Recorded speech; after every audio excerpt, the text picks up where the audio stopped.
to this daily market commentary for Monday, the 9th of September 2019. Hope everyone had a good weekend and had a bit of a break for the markets. Welcome to a new week with old themes very much at the forefront. A quiet Asian session would turn livelier during European hours, courtesy of sterling. First up, a test of the downside as the political deadlock continues on the Brexit front. Sterling falling as low as 122.35 before better than expected manufacturing and GDP data sees a very sharp squeeze up to a high of 123.85, so 150 point spike off the lows there, which well, that's sterling for you, before settling around 123.60 ahead of the US Open. Sterling aside, other currencies were content to drift in tight ranges, although Aussie, Kiwi and Canada would be at their highs as the North American day got underway. Aussie was sitting at 68.70, Kiwi at 64.43, and dollar CAD at 131.55. US equity futures were pointing to a mildly positive open ahead of the 9:30 bell. So as the US session got underway, wasn't actually the most exciting of sessions, to be honest with you.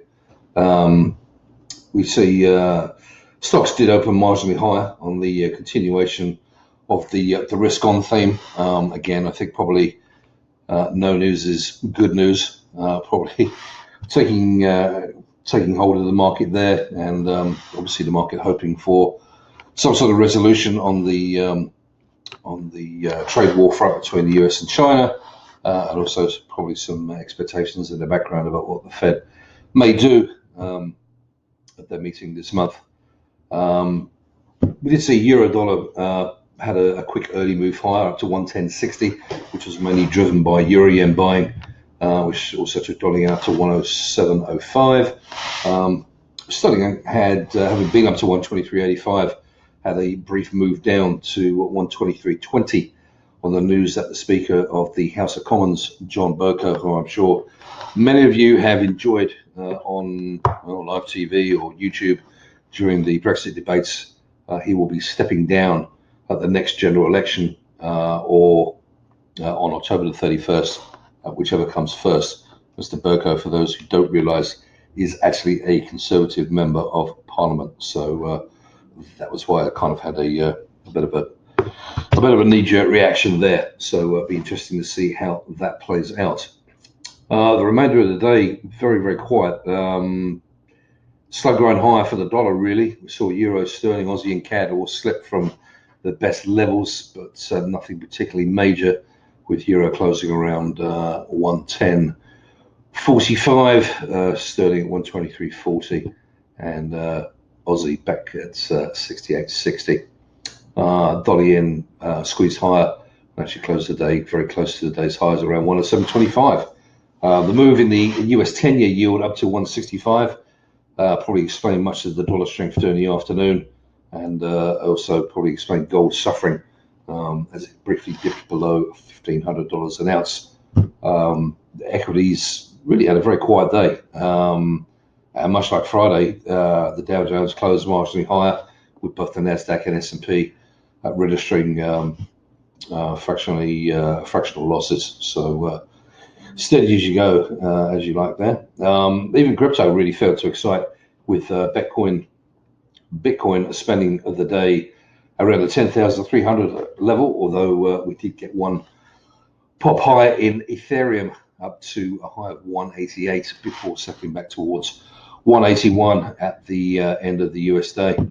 So sterling aside, not the most exciting start to the week. So I'm going to turn attention here. We looked at sterling the other day. I'm going to turn attention here to Aussie yen. With the general risk-on mood in the FX, we have seen some yen crosses edge higher. And one to keep an eye on is most definitely Aussie yen. We're approaching from the low of the 26th of August. We're probably getting up towards 370 points off the low there. Not far to go, 400 points off the low.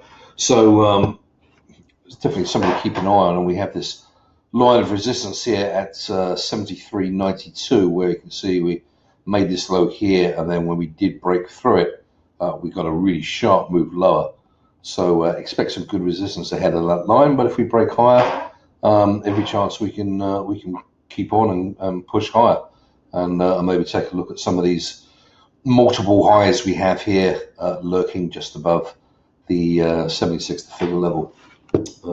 Bit of a big picture view, but given how Aussie is affected by all things China, definitely worth keeping an eye on as hopefully we get into some serious trade negotiations going forward.